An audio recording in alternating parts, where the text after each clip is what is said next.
Hello, welcome to this very special edition of the Pace Report. I'm Brian Pace, reporting live here at the Jazz Standard here in New York City. Resonance Records, for well over a decade, has released some very important, unreleased, if not vital, important musical gems that have really showcased some of the most important and iconic jazz musicians and groups, including greats like Sarah Vaughan, Larry Young, as well as Wes Montgomery. This week here at the Jazz Standard, Resonance Records is celebrating the official New York record release of two very important live recordings by the great Grant Green. Now, as you know, Grant Green was one of the most recorded session guys at Blue Note Records in the early 1950s up until the mid-1970s. Resonance Records just released a brand new record, Slick, as well as Funk in France. And what better way to kick it off is his son, Grant Green Jr. Now, as you might know, Grant Green Jr. is really carrying the tradition of the idiom of jazz as well as the legacy of his father in his own right. In fact, tonight he has a very special band which they're paying tribute to his dad with the great Grant Green Jr. on guitar, as well as Mark Carey on keyboards, Kari Simmons on bass, as well as the great Mike Clark on drums, and the great Monty Croft on vibes.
first time you heard these recordings, especially the Funk of France, what did you think about moving forward with this legacy and people remembering your father as a musician?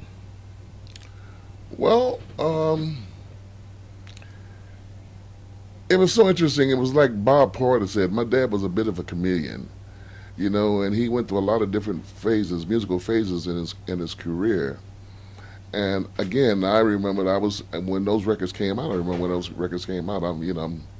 no spring chicken myself, so I remember when a lot of those records came out, and now, his stuff has been. It's funny how when a person passes, then all of a sudden everything is, everybody goes back and says, "Oh man, I got to go back and check out Grant Green or whatever," But I run into so many people, rock and roll, jazz, all over the place that that my father touched in some sort of way, and it's a beautiful thing, and it's it's beautiful to hear. Hear that lineage, that has touched all these other guitar players and musicians alone. I mean, he's just touched a lot of people, and I'm glad it's out. Now, putting this jam band tribute together in honor of the new CDs, you're going back and you're playing a lot of your dad's songs that he had in his catalog, and like you said, you came up in the 60s when soul was just really thriving, and I can see it's still in your DNA. Yeah, that's going to always be in my DNA. You got to realize, man, I lived in Detroit, and that's Motown. So I had a huge Motown influence. My next door neighbors was Stevie Wonder's parents, so I had a huge Motown influence in me in music, and it's always going to be. My dad my dad listened to everything. That's why he did those records, and that was James Brown tunes and Little Anthony and the Imperials and all that stuff. But no, man, you live in Detroit. If you're not influenced by Motown, then something's wrong with you. My grandfather used to see your dad play at places like Watts Club Mozambique, and Phelps Lounge. Yep. And it's crazy that we're talking about this because Detroit has always had a great connection to a lot of great jazz musicians anyway. Right. What brought your dad to Detroit from New York? I just think it's like everybody that leaves. Like even when I compare myself, after a while, New York is a great city, but it will just when I left New York, and I can look up, and I can see stars. You can't see stars in this city. You know what I mean? And hearing crickets and stuff like that. And I think that happens to a lot of it. I think he wanted to have more of a home type of thing where he can, where he can, raise a family and not deal with all the hustle and bustle and the craziness of this city.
dad was very influenced by saxophonists, Yes. Lester Young and Mhm. Charlie Parker. Hmm. Who were you influenced by? Well, obviously, I was influenced by my dad, but I also listen to the saxophone players. Like I love Donald Harrison. I love what he plays. I'm like telling him I'm stealing all your stuff, man. You know what I mean? Because saxophones are a solo instrument. That's their thing. You know what I mean? Guitars didn't become guitars didn't become. Oh shit, he was going. Guitars didn't become a solo instrument to like what in the 40s. Charlie Christian. Charlie Christian. Well, then you had Django Reinhardt too, but that was more the smoke, what do you call it, the gypsy jazz. But as far as bebop is concerned, it was in the 40s. So it's always been more of a rhythmic comping type of instrument, and so it makes total sense for him if you're gonna play that stuff to listen to Charlie Parker and listen to those guys if you know what I mean. So hey man, I'm influenced by like obviously my dad was a huge influence on me. George was an influence on me. Dr. Liney Smith was an influence on me. Reuben Wilson was an influence on me. My first real gig was with Groove Holmes. That was an influence on me. You know what I mean? When you play with a lot of these older cats, you learn something from them. You know what I mean? You learn what to play and you learn what not to play. And sometimes what not to play is more important than what you play. You know what I mean? So you learn a lot from these guys, and that's why I always stress, to the younger cats is that, when you see these older cats come to town, man, you go and see them, man, because you will learn something. You will always learn something from them. You know what I mean?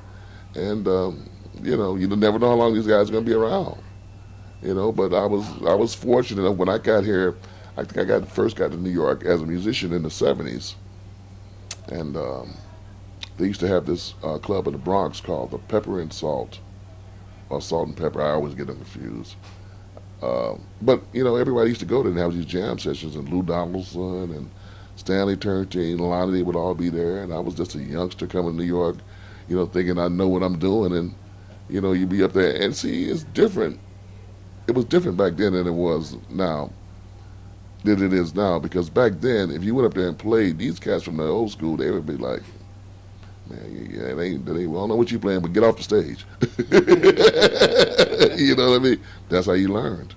So you would go home and you would learn those tunes and learn to write, because you read these tunes out of the fake book, and they're close, but they're not exactly right. Some of the turnarounds are probably wrong, or it might be a major 7 instead of a major. You know what I mean? So, it's very important, man, to listen to your elders, because they have the knowledge. They have been there, and anything. You know what I mean? It don't have to be music. They can always they can always tell you something that you did not know. Groove Holmes, Mm-hmm. a very, very, in my opinion, underrated organist. Oh, man, nobody could swing like Groove and his bass lines, man. Groove, I was 17, 18, I think, when I played with Groove. I wasn't even supposed to be on the same stage with him, but he was such a nice cat. He tolerated me, you know what I mean? But no, Groove was great, man. I mean, all those guys, Reuben Wilson the same way. You learn a lot from those cats. I mean, Reuben, McGriff, Lonnie. Lonnie used to take me by his house and show me the right changes to some of those tunes. So yeah, you learn something from all those cats, man. Somebody left their damn cord there. It's my iPhone cord.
some things that you're doing differently than what your father has done. Mhm. And how is it and how is it now that you are in your own world and you're a leader?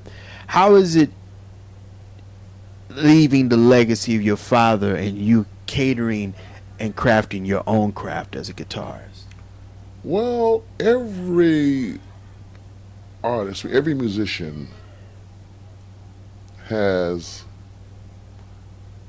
a musician that they learn from. Somebody that just their cat. They got to listen to this cat, and they learn his cat's notes and stuff. So everybody does that, and then it comes to a point where you can't be exactly that person because that person already exists. So eventually, you have to start to build your own voice. You know what I mean? A prime example of that was George Benson. You know, George was when George first came around. George loved my father. You know what I mean? And my father and Wes was his two favorite cats. And George sounded a lot like my dad, but after a while, you start to get your own voice and stuff. You know, but every musician that happens to. I don't care what instrument you play. Everybody's influenced by somebody. You know what I mean? And after a while, you start to take that knowledge that you learn from them and trying things and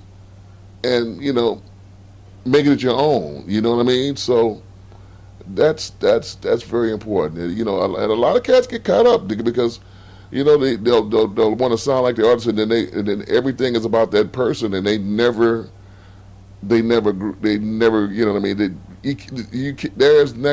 Listen. There's not going to be another Grant Green. Grant Green already exists. There's not going to be another George Benson. He already exists. There's not going to be another Kenny Burrell. Those guys already exist in the West. So the only thing you can do is learn from these cats, and then get your own voice. It's interesting you say that because looking at you, you really are. You feel comfortable who you are as a musician, and a lot of people are still trying to figure out what they're trying to do. I think you understand what you're doing. Yeah, I've been doing it a long time, man. You know, I understand. Like I said, see, I came from that era, what we were talking about from the CD in the '70s when I was really getting into my craft.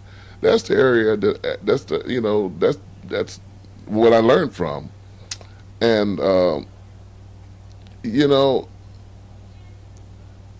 great musicians always push you. That's why I was happy when I was able to get this band together because you had such great talent in this band that you know what I mean. It's light a fire up under you.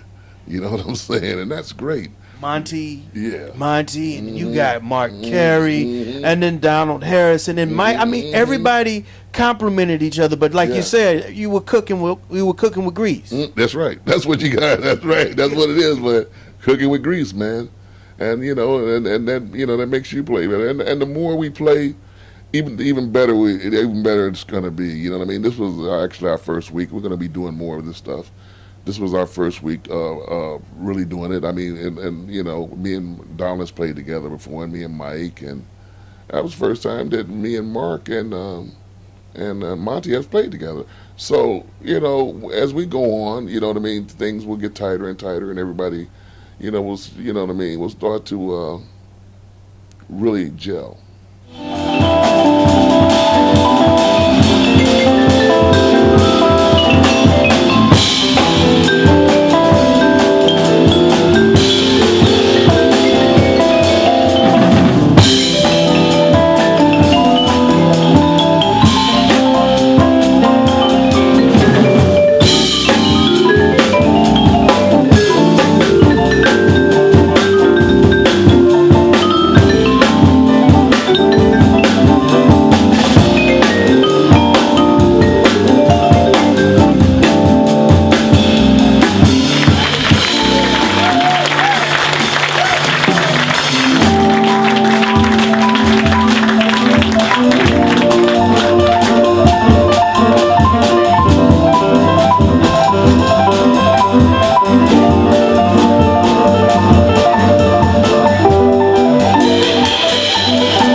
recordings your dad made. Mm-hmm.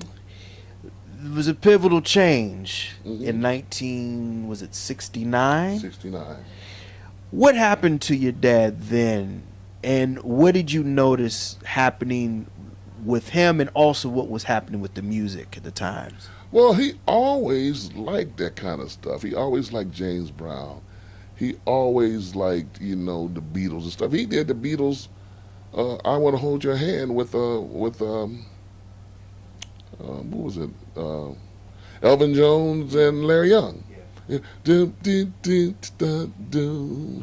But the kind of bossa thing behind it. You know what I mean? So he always, he's always does. See, what people don't realize, and I've said this 1,000 times, a lot of times as jazz musicians, we have a tendency to be what we call jazz snobs, and a lot of times cats is like, well, if it's not jazz, it's not music. Well, that's not true, because if you look back at your history, all those tunes, Cherokee, all those tunes, they were once pop tunes. You're right. And here's something, here's something that I'm gonna throw in your monkey wrench right now. Mm-hmm. When Wes Montgomery started recording with Creed Taylor, Yep. Mm-hmm. and he did the Year in the Life record, Mm-hmm. a lot of people thought that he sold out. Well, they're always going to think that you sell out, but it's not. Listen, it's not about selling out. It's about expanding. You know what I mean? I don't consider myself a jazz musician. I consider myself a musician. You know what I mean? I like all type of stuff. I like Nirvana. You know what I mean? Don't feel bad. I like Nirvana too. Yeah, you know what I mean? I thought that stuff was raw and I love that stuff. You know what I'm saying? So I like all types of music, and I think now more cats are really getting into that. Where before it was kind of like, well, if it ain't jazz, it's not music. But I would always argue with those cats. Well, that's not true, because your pop tunes back in the day are now jazz standards. Got that right. So, that wash that argument right down the drain. You know what I mean?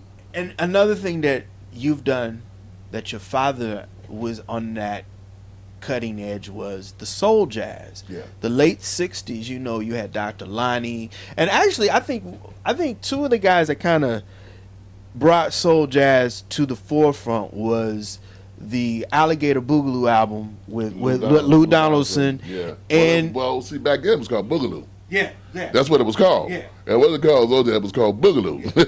Yeah. That's exactly what it was called. That record, and I believe, I want to say Houston Person's record. The no, not Houston Person. Charles Erlin, Black Talk. That well, I actually go before that. I think one of the first records beside El Man was Cannonball Adderley? no, as far as really putting the soul jazz thing together, was actually Reuben Wilson. Love Bug. My old man was on that record. Wow. And it was Reuben Wilson. I think it was Lee Morgan was on that record. Wow. Idris Muhammad was on that record. Whoa. Yeah. Love Bug. Mm-hmm. Wow. Sure did. Do you think that now with the jam bands, they took a couple of licks from what your father was doing back then? Of course, they love my dad. I run into those cats all the time. I mean, and they love my dad. You know what I mean? Yeah, I mean, so from Soul Alive to the New Master Sounds, the Gray Boy All Stars, all those guys, man. They love my dad. Yeah. Let's talk about your dad. I want to know the story about what happened to your father, because I'm reading different things about what happened. What do you mean? When he passed away? Yeah, when he passed away, he performed. He wasn't supposed to perform after he had surgery. Oh yeah, he had first of all, he had a stroke. My dad didn't really take care of himself that well. I remember him eating half a dozen eggs and a half a slab of bacon. You know what I mean? So and people weren't as health conscious back then as they are now. But what happened is that he drove out to California against the doctor's wishes. But you know, and he drove from California and drove all the way back, and then he had a heart attack in New York as he got back. You know what I mean? But I look at it like this: he passed away. If he didn't go out there and play, he would have passed away anyway because he was doing something that he loved. If you take that from a musician, they're gonna die anyway. B.B. King was like that too. Yes. He played right up until he died. Yeah, yeah. You can't take that away. You know, if you once you lose that's a major part of you. You know what I mean? It really is. When you can't do that no more, you know, it's almost like losing a loved one. You know what I mean? So, you know, and when he passed away, I mean, I was devastated, but he passed away doing what he wanted to do, and what he loved. But now he was wrong for doing it but he didn't listen to the doctor. He probably could have, because you know what I mean. And he didn't play that well when he passed away because he had that stroke. Right. You know what I mean? So when you have a stroke, you lose on one side. You lose dexterity. You know what I mean? So, but I mean, I guess he felt that he had to get out there and make some dough and that's all he knew how to do. That's all any of us know how to do. All those cats you see on the stage, that's all we know how to do, man.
Zev, this is a celebration of two generations of great musicians, the great Grant Green and his son, Grant Green Jr.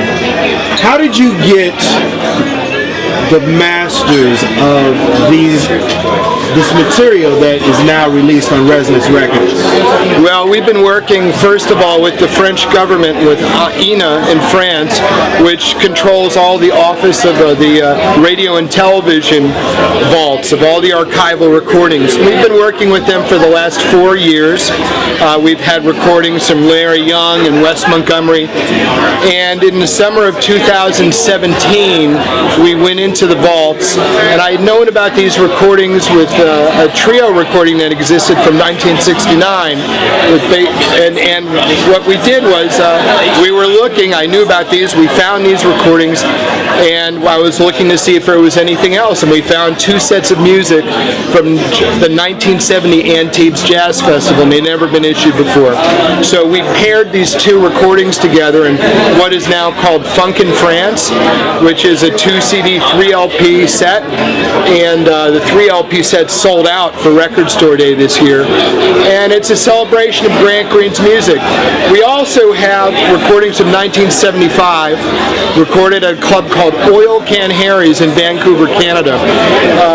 An inspiration of mine and a mentor, the great producer Michael Kaskuna, and I were together in the summer of 2017, and he had given me an audition tape that had been sent to him of these recordings that were captured by DJ Gary Barclay of Vancouver, originally in '75, and they hadn't put them out, but Michael gave it to me and said, you might want to listen to this, and I had this revelation that we should take all this music and issue it at the same time. So what we've really done is really celebrated Grant Green's music. I like to call this the evolution of Grant Green's funk, because the recordings of Funk in France are the earliest official live recordings in Grant Green's discography, and the recordings on Slick, live at Oil Can Harry's, are the last official live recordings. And it really demonstrates of his evolution into going more into a funk R&B jazz vein.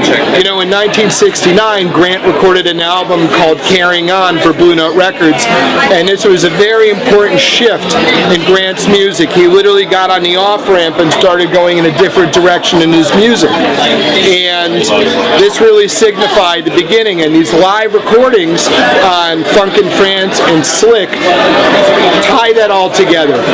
And Resonance Records were extremely proud to be able to offer this music officially with the family's involvement, and these are really deluxe packages that celebrate Grant Green's genius and memory, and we're really proud. And we also wanted to try to do something very special.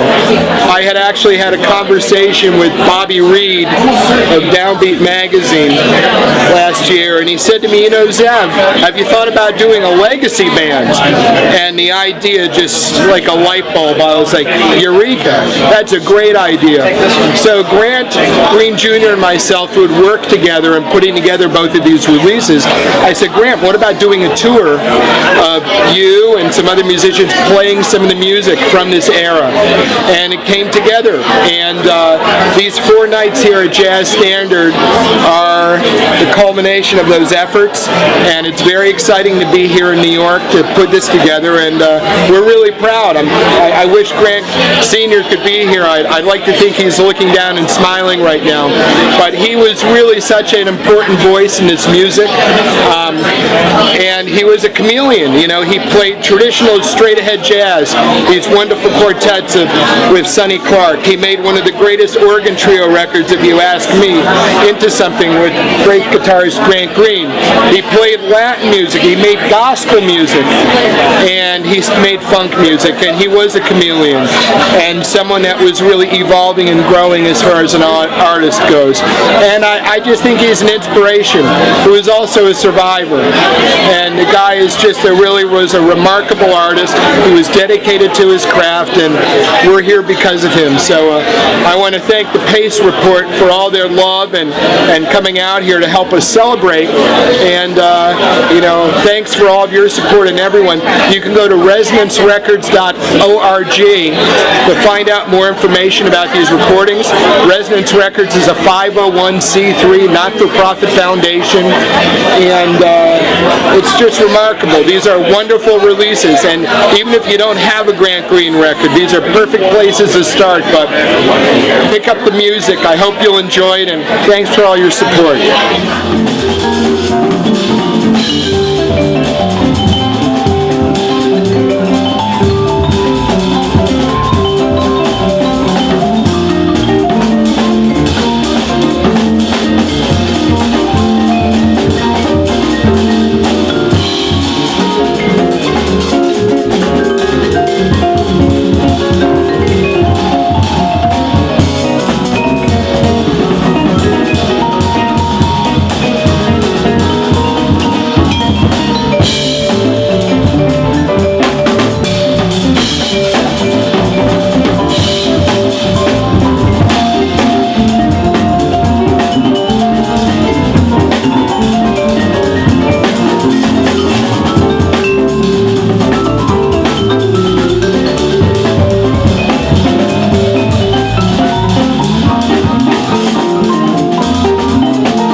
Grant Green Jr., what does jazz music mean to you?